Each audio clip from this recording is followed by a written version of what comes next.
আজকের ক্লাসটা স্টুডেন্টের পাশাপাশি টিচারদের জন্য। রাজশাহী বোর্ড 2024-এ এই লিস্টটা আসছিল। দেখো প্রত্যেক স্টুডেন্টের কমন একটা ভুল করে HTML চ্যাপ্টার থেকে রাজশাহী বোর্ড 2024-এ এই লিস্টটা আসছিল। দেখো এই লিস্টের ভিতরে প্রত্যেকটা টাইপ উল্লেখ করা আছে, মানে আনঅর্ডার লিস্ট, এটা একটা আনঅর্ডার লিস্টের ভিতরে প্রত্যেকটা টাইপ আছে, ডিস সার্কেল স্কোয়ার প্রত্যেকটা টাইপ আছে।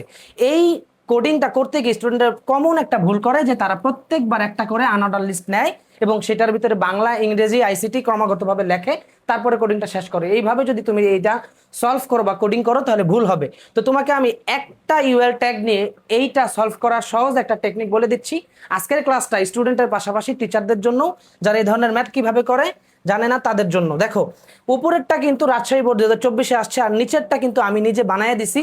এই ধরনের লিস্ট এই বছর আসতে পারে, কারণ তোমরা জানো এই বছর 2026 এইচএসসি পরীক্ষায় প্রত্যেকটা বোর্ডে কিন্তু একই রকম প্রশ্ন হবে। তো অন্য অন্য বছরের তুলনায় এই বছর ঢাকা বোর্ড সব বোর্ডে একই রকম প্রশ্ন আসার কারণে প্রশ্ন একটু কঠিন হইতে পারে। সেই জন্য আমি একটা নতুন জিনিস রাখছি এখানে, অর্ডার লিস্টের কিভাবে প্রত্যেকটা টাইপ, প্রত্যেকটা সংখ্যা আলাদা আলাদা হলে তুমি কিভাবে করবে।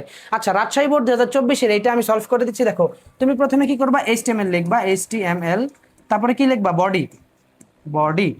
আচ্ছা, HTML বডি লেখার পরে দেখো বুক লিস্ট, এই লেখাটা কি একটু মোটা আছে, বইয়ের ভিতরে একটু মোটা আছে, নিচে আন্ডারলাইন আছে। তো মোটা থাকার কারণে তুমি কি করতে পারো, তুমি মোটা থাকার কারণে কি করতে পারো, এখানে কি লিখতে পারো, H2 বা H3 দিতে পারো। H2 দাও, H2 দেওয়ার পরে দেখো এটার নিচে আবার আন্ডারলাইন আছে, সেই জন্য তুমি কি ট্যাগ নিবা, ইউ ট্যাগ নিবা। আচ্ছা, ইউ ট্যাগ নিলে এবার কি লিখবা, বুক, BOOK, বুক লিস্ট।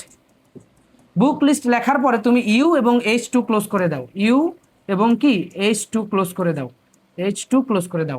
বুঝছো উপরের লাইন এতটুকু বুঝছো। এবার এইটা কিভাবে করবা, প্রত্যেকটা টাইপ আলাদা আলাদা। তুমি এখন এই অবস্থায় কি করবা, এই অবস্থায় তুমি একটা ইউএল ট্যাগ নিবা, একটা ইউএল ট্যাগ নিবা, একটা আনঅর্ডার লিস্ট ট্যাগ নিবা।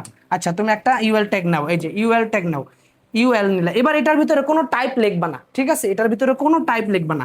তুমি এলআই আসো, এলআই লিস্ট আইটেম। এবার প্রত্যেকটা এলআইয়ের লিস্ট আইটেম আলাদা আলাদা, সেজন্য তুমি এলআইয়ের ভিতরে লিস্ট আইটেম উল্লেখ করতে হবে। এলআই টাইপ, এলআই টাইপ বলো এইটা লিস্ট আইটেমের কি লিস্ট আইটেমে আছে বলো তো। এই লিস্ট আইটেমের নাম হলো ডিস্ক, তাহলে তুমি লেখো ডিস্ক, DISC, ডিস্ক। ডিস্ক লেখা তুমি এখন কি বাংলা লেখো, বাংলা, তারপর কি এলআই ক্লোজ করে দাও। বুঝছো, তারপরে কি আবার এলআই নাও, এলআই। এবার আবার এলআই নিয়ে এবার কি টাইপটা কি আলাদা না, সেই জন্য আবার তুমি টাইপ বলো। কোন টাইপে আছে, স্কোয়ার, স্কোয়ার লেখো। তারপরে কি আছে, ইংলিশ, ইংলিশ লিখে তুমি কি করবে, এলআই ক্লোজ করে দিবা।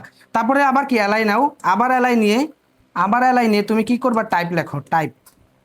এবার পরের টাইপটাও কি আলাদা, সার্কেল, তাহলে তুমি সার্কেল লেখো।